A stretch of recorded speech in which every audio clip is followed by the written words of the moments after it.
Welcome to the Dance to Heal podcast. I'm your host, Jenny C. Cohen. Join me as I share stories of how life is a dance. I'm a cancer survivor, mother of two, and an award-winning performer who found that mind and body connected movement is vital to healing in a way that is safe and tailored to your life. I created Dance to Heal Wellness featuring the Spotlight Confidence Formula and also authored the best-selling award-winning book, Outside In Recovery, Dancing My Way Back to Myself After Breast Cancer. I will bring new ways to help you on your dance journey and healing path. Are you ready to move? Dance to Heal starts now. Welcome to the Dance to Heal podcast. I'm your host, Jenny C. Cohen, and today I am beyond excited to be having this dynamic duo here. Omar and Dr. Jessie are the co-founders of the ASQ Empowerment Services and they're hosts of the ASQ Podcast, which I absolutely adored being on, by the way. Together, they help leaders and organizations strengthen leadership, improve operations, and create healthier cultures through practical strategy, facilitation, and real-world experience. Welcome, you two. Thank you. Thank you so much for having. It's an honor to be here today, and we're super excited. Yeah, I'm looking forward to it. This we had so much fun last time. So great having you on our show was amazing. Yeah. And now, we're excited. We are ready for round 2 of our conversation. Now you get to dig in. So my audio only people, you got to go to the YouTube because I just been like jumping up and down and making weird faces while they were saying hello. Because this is how excited I am to have you two here. Before we go further, though, please clarify for my audience what ASQ means. Do you want me to? Yes. Okay. So actually, ASQs, it stands for A Soul's Quest. And the reasons why we picked a soul's quest is because our lives unfold and we go through the heroic journey and we discover ourselves more and more and more as life progresses. So, and a soul, in our definition, we use Plato's definition of the soul, our appetites, our emotions, our intellect. And it's a word that brings a lot of rejection in our society. But it's also something that is practical to understand because we're a totality of all those things, our emotions, our ability to think, but also our drives, our mammalian drives, which we don't want to acknowledge because we feel superior to nature, but we are an aspect of it. So that's what ASQ stands for. It stands for a greater understanding of who you are from those different aspects, being in coherence and living from there. Either you lead your life, you lead a group, or you lead society. So that's what ASQ stands for. Wow. That's a deep level of life purpose the two of you are aligned with. Thank you. Thank you. I think that's really essential during this time right now. Mm-hmm. Yes. Yeah. Very much so. And I think that we've gotten away from, in the midst of our intellect, in the midst of our fast technological part, we have gotten away from that idea of who we are as individuals, right? And actually, believe it or not, as we began to build ASQ, one of the books that we read that had a real big impact on foundation was Carl Jung's book, Modern Men in Search of a Soul. And the challenges of the super technological advances, the over reliance on statistics and projections and things of that nature. So that's what we're feeling right now. And his call to action was for us to be aware that this is happening, and for us to take that time to really begin to evaluate who we are and our place in the universe and society. So, that's kind of like what you were alluding to. All right. Well, before we go in deeper about what you're currently doing, I want to just give my audience an understanding of before Dr. Jessie and Omar got together, who you were each individually. All right. We're not going to go into deep stuff unless you infer when you talk about it. Okay. But let's go back a little bit into what led you into even meeting each other and being able to partner in this wonderful, very necessary journey? Kind of, did you grow up next door or were you from separate parts of the world? Oh my gosh. Well, the world is such a small place, right? So I feel like he probably was a neighbor, but actually, I was married before I met Omar. Um, and during the time that I was married, obviously things fell apart, and I was a stay-at-home mom and really wanted to be with my kids and be a part of sort of their schooling and upbringing and just be present. So I got a part-time job as a membership clerk at the Boys and Girls Club. And this is where I met Omar. And it's actually kind of a funny story that I will now infer at this point, right? Because at first I didn't really, super friendly, outgoing guy, very dynamic and bubbly and very just friendly, right? And seemed like a nice guy. And I remember when they introduced me to all the kids and introduced me to the other staff members, Omar was standing in the mobile, like the trailer where he was, because he was the director of the teens in this clubhouse. And I saw him and I didn't think anything of it, nothing at all. Didn't really speak to him very much because he was always in this mobile unit with these teenagers and really just kind of doing his thing. And then we would have like a power hour and then the games and stuff. And we would all just laugh and we were all together, but I never got to talk to him face to face like that.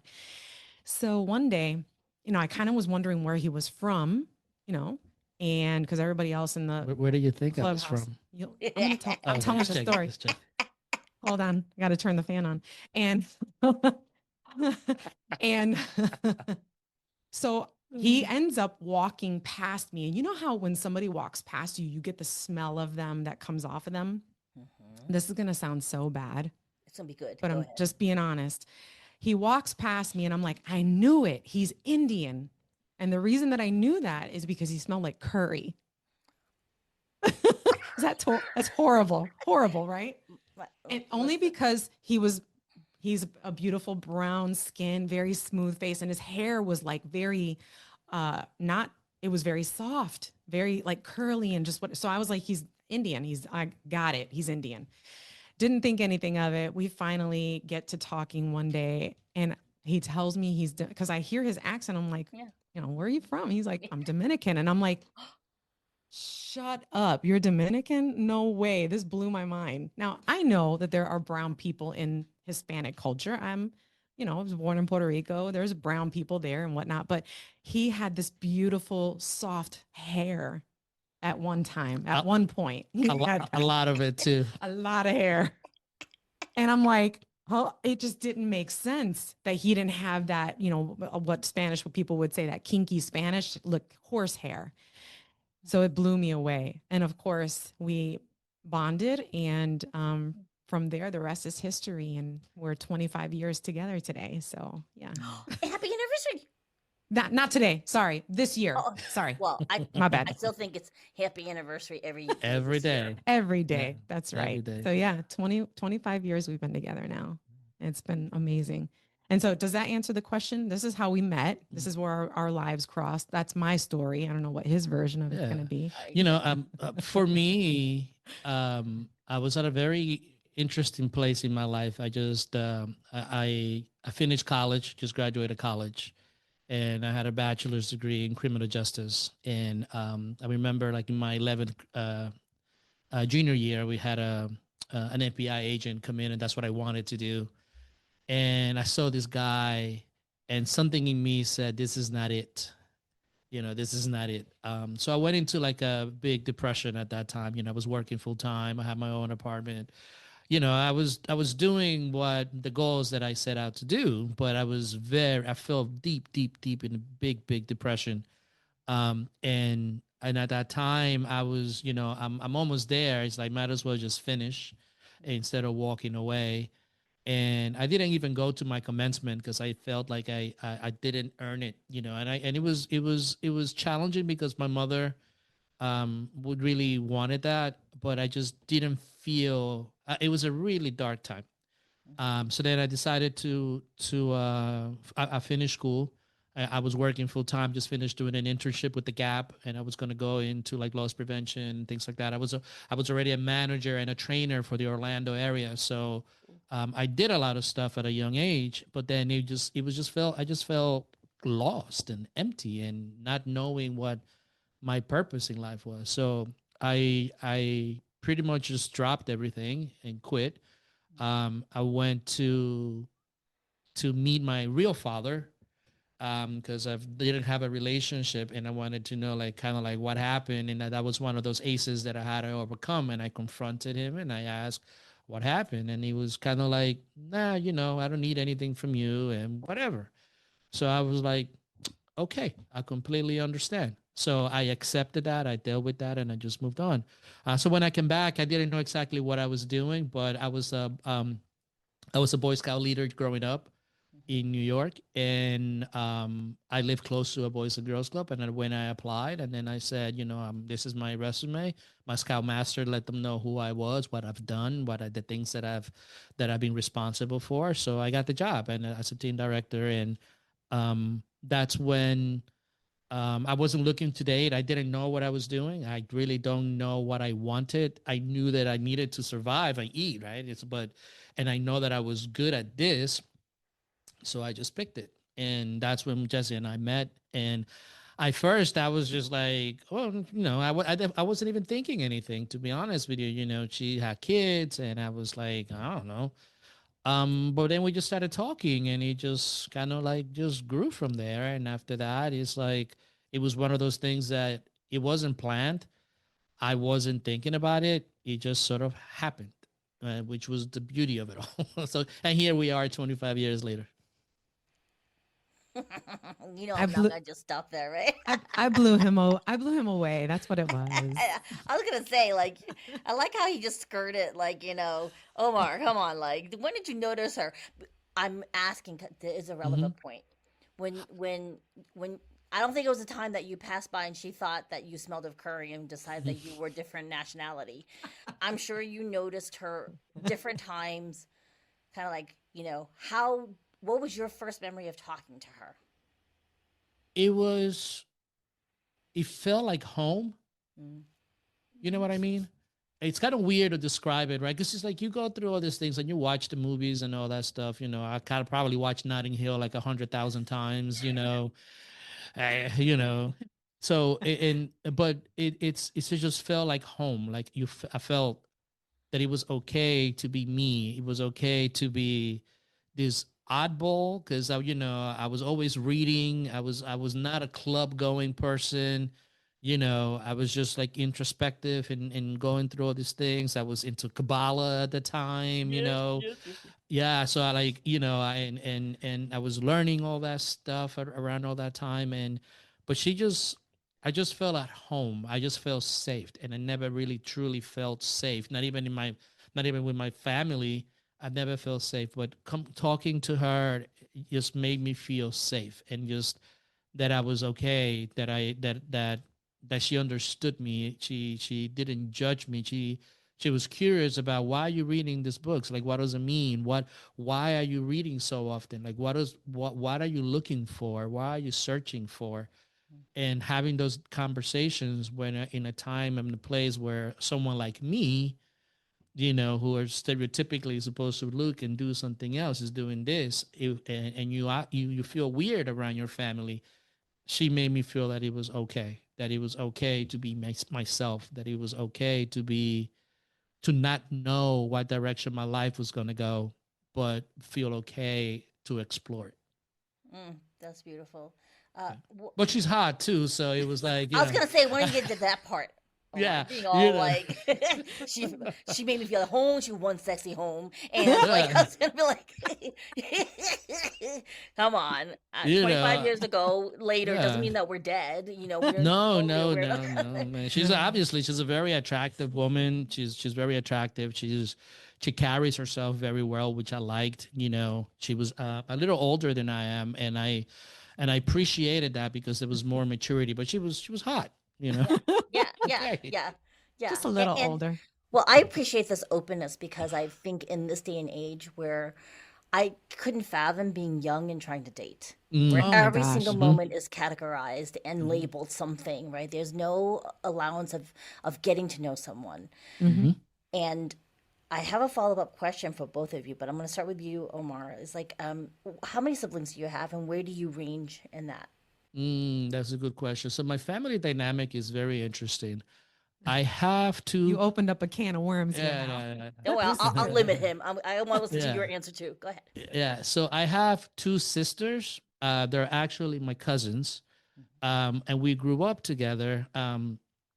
One of the oldest one, she lived with my mom and my aunt because her mom went away to Venezuela, and we didn't know about her. Like, to us, she was like a myth. So we always were brother and sister.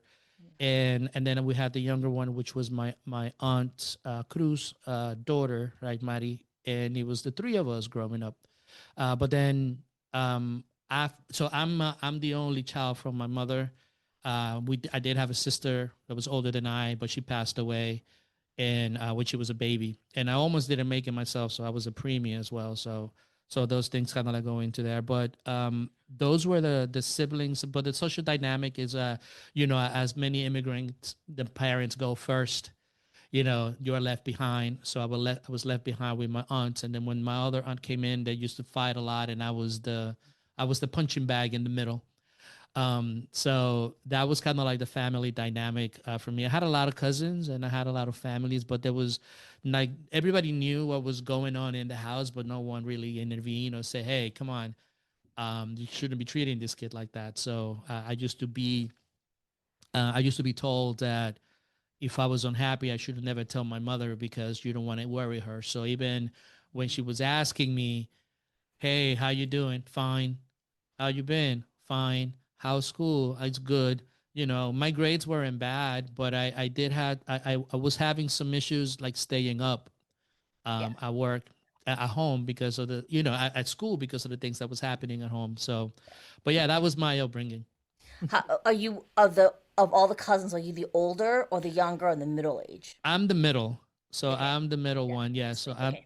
Okay. I will be I'm the middle one. Yeah, so and I'm the boy, the two girls, and I'm the boy. So The I'm the middle, like the Mhm. middle of two, and then you're the boy, which is a whole exactly. different dynamic. Okay, thank you. Yes, Yeah. yes, yeah. All right, and Jesse. So I have a younger brother. Hmm. He's just 2 years younger than me. Um, yeah. Do you have a What lot of was it? cousins that were in your family? I'll be honest with you. My family dynamics are kind of strange as well. It's funny. I was just telling this to somebody not too long ago because she was like, "Oh, I did this thing on like 23andMe. It's some kind of genetics, whatever." And she's like, "I found so much of my family, and they all want to get together and have a reunion and shirts and this and that." And I was like, "Yeah, I did that, and I have all this stuff going on, but I'm not connected to any of my family. Like, I'm so far removed from that. It's really actually kind of strange. But that's just the way we were brought up. Like, when I was born in Puerto Rico, and we moved to the States. And my brother was born. My dad was a military. He was in the Marines. And so he wasn't around the first couple of years of my life. When I finally met him, it was kind of like, okay, my brother came along, and then we moved to Right. Rockford, Illinois, which Oh, is right outside of Chicago. And I lived there for all of my like young elementary school age times, and lots of really amazing memories there and whatever, but very disconnected from family. Occasionally my grandmother would visit. So I didn't really know my extended family. I didn't, it was just me and my brother. And I hated my brother growing up.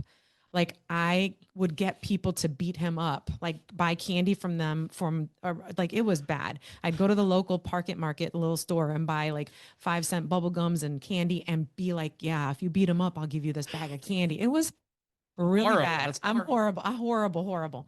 But he was equally mean to me, pulling my hair, throwing things at me, getting me in trouble, threw gum in my hair one day. It was all like right at the base of it was what we were mean to each other. yeah. Um, and I mean, that's the way we just grew up. We were very separate, even in my own home. My dad was present, but we didn't really have a relationship. It was more like my mom was that person for us. So yeah, that's my family dynamics for the most part, to keep it short. Well, I love your transparency because there's this myth, this fallacy that everyone grew up with this well-balanced family. The majority of people have this that we didn't have. Right. And I would venture, kind of put a stake in this, but like, actually, we all came from pretty unspoken, pretty dysfunctional families. Even if outwardly they appeared really together, most of us didn't have the stability. That's a rarity. Yeah. Agreed. And so, right. So I wanted to paint this picture to have your audience who's going to see this podcast and my audience understand they're not alone. No. And that, the three of us, we came from pretty dysfunctional families. And then we found partners that helped us be safe, like you were saying, Omar, to be able to start doing this life's work that we opted into before we were born. Like part of the childhood we had, I think. Please let there be a purpose for my suffering, right? They provided me with tools so that I could help people, because there's a certain level of empathy both of you had to develop to make it. It wasn't just grit, really. No. Honestly. It was empathy for understanding what that was like. Thanks for listening to the Dance to Heal podcast with Jenny C. Cohen. Come back next time to hear stories of inspiring triumph and learn more ways that you can heal yourself. To work with me and continue your journey, visit danceandheal.com. Are you ready to move?